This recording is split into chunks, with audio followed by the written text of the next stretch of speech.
আসসালামু আলাইকুম আপুরা ভাইরা, আপনারা সবাই কেমন আছেন? আপনাদের সাথে আজকে একটি নতুন ভিডিও নিয়ে হাজির হয়ে গেলাম। তাই কে কে আমার ভিডিওটি দেখছেন অবশ্যই লাইক, কমেন্ট অ্যান্ড সাবস্ক্রাইব কিন্তু করতে ভুলবেন না। অবশ্যই আমার ভিডিওটির পাশে থাকবেন এবং কি দেখতে থাকেন। ভিডিওটি শুরু করে দিলাম। আজকে আমি পাকনা মুরগির পাকনা এবং কি এই যে মুরগির ছাই গোস্তগুলো দেখতে পাচ্ছ তোমরা, ঠ্যাং, কলিজা, তারপর মুরগির মাথা, এগুলো আমি আজকে একটি রেসিপি শেয়ার করব নতুনভাবে। তোমরা কে কে এইভাবে রান্না করে খেয়েছো অবশ্যই কমেন্ট করবা।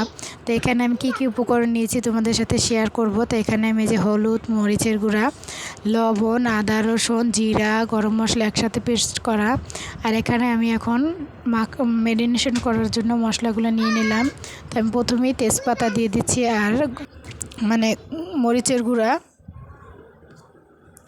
হলুদের গুঁড়া দিয়ে দিচ্ছি প্রায় 2 চামচ, মরিচের গুঁড়া দিচ্ছি 3 চামচ।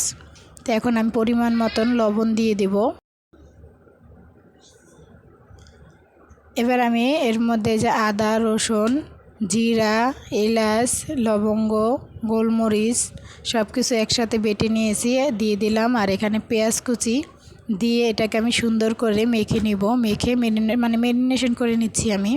তো এভাবে কে কে রান্না করে খেয়েছো অবশ্যই কমেন্ট করে বলবা। এইভাবে পাক করে দেখতে পারো, খুবই ভালো লাগে। মেখে সুন্দর করে মশলা দিয়ে তুমি আধা ঘন্টার মতন রেখে দেবা রেস্টে। তারপর যদি তুমি এটা পাক করো খুবই খেতে ভালো লাগে। তো এইভাবে আমি পাক করে দেখছি, খুবই খেতে মজা লাগে। তোমরা চাইলে করতে পারো। তো এইভাবে মেখে নিচ্ছি আমি সুন্দর করে মশলাটা। তো আমি এখানে পাকনার গোস্ত আছে, আবার কি ঠ্যাং, কলিজা, মাথা সব একসাথে মিক্স করা গিলা। কে কে এগুলো পছন্দ করো অবশ্যই, অনেকেই পছন্দ করে। তো এখানে আমার এটা ম্যারিনেশন করা হয়ে গেছে। এবার আমি এটা আধা ঘন্টার মতন রেস্টে রেখে দেবো, তাহলে কিন্তু খেতে খুবই ভালো লাগবে। তো এবার আমি রান্না শুরু করে দিলাম। তো এখানে আমি তেজপাতা দিয়ে দিচ্ছি, তেলের মধ্যে ফোড়ন এবং কি পেস্ট। তাই পেস্টটা আমি লাল লাল করে ভেজে নিব। তো আমার পেস্টটা লাল লাল করে কিন্তু ভাজা হয়ে গেছে। তো এবার আমি এর মধ্যে সেই মাখানো মাংসগুলো দিয়ে দেবো। আমার পেস্টটা কিন্তু লাল লাল ভাজা হয়ে গেছে। তাই যে এখানে আমি মাংসগুলো কিন্তু মেখে রেখেছিলাম। মাংস বলো বা ঠ্যাং, কলিজা যাই বলো কিনা সব কিছু মিক্স করে নিয়েছি। এবার আমি এটাকে সুন্দর করে কষিয়ে নেব। তাই দেখো মাখানো, তাই মনে হচ্ছে যেন রান্না হয়ে গেছে। আমি রেস্টে রেখে দিয়েছিলাম আধা ঘন্টা, তাই মনে হচ্ছে কি তরকারি হয়ে গেছে। এত সুন্দর কালার হয়েছে তরকারি, এই তরকারিটা মাখানো। তাই দেখো আমি সুন্দর করে এটা কষিয়ে নিব। তো এখন আমি এটাকে নেড়ে চেড়ে ভালো করে প্রায় 20 থেকে 30 মিনিট এটাকে সুন্দর করে কষাবো। তাই কে কে আমার ভিডিওটা দেখো অবশ্যই কমেন্ট করবা।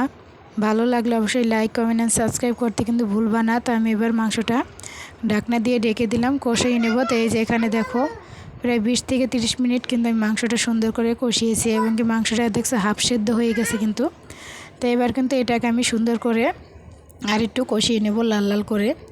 দেখছো মাংসটা থেকে তেল বের হয়ে গেছে। এবার আমি ভালো করে এটাকে কষিয়ে নিচ্ছি। তাই মাংসটা যত কষানো হবে ততই কিন্তু খেতে ভালো লাগবে।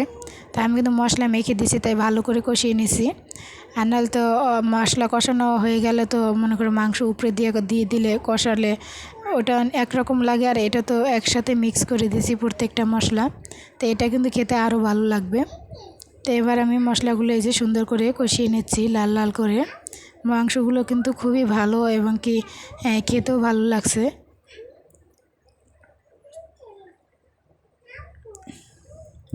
তাই দেখো আমার মাংসগুলো কিন্তু প্রায় কষানো হয়ে গেছে। তো এবার আমি কিন্তু এর মধ্যে ঝোল দিয়ে দেবো। তাই দেখো এই যে এখানে কিন্তু পাকনার গোস্তগুলো খুবই সুন্দরভাবে কিন্তু কষানো হয়েছে লাল লাল। তো এবার আমি এটার মধ্যে ঝোল দিয়ে দিব। তো ঝোল দিয়ে এটাকে আমি আর 20 থেকে 20 মিনিটের মতনই আর জাল দিব, তাহলে আমার রান্না কমপ্লিট হয়ে যাবে। তাই তোমরা কে কে এইভাবে রান্না করে খাও অবশ্যই কমেন্ট করবা। এভাবে রান্না করে দেখতে পারো, ভালো লাগবে।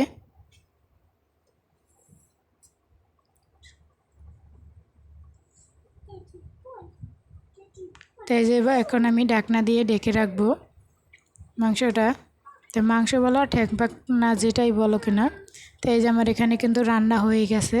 তো এই যে দেখো কত সুন্দর কিন্তু কালারও আসছে, এবং কি খেতে খুবই ভালো লাগছে তরকারিটা। তাই কে কে এইভাবে রান্না করে খাওয়া অবশ্যই কমেন্ট করবা। আমার চ্যানেলটা যে সাবস্ক্রাইব করনি এখনও বা সাবস্ক্রাইব করেছো অবশ্যই পাশে থাকবা, সাবস্ক্রাইব না করলে সাবস্ক্রাইব করে দিবা। আসসালামু আলাইকুম, আজকের মতন এই পর্যন্ত।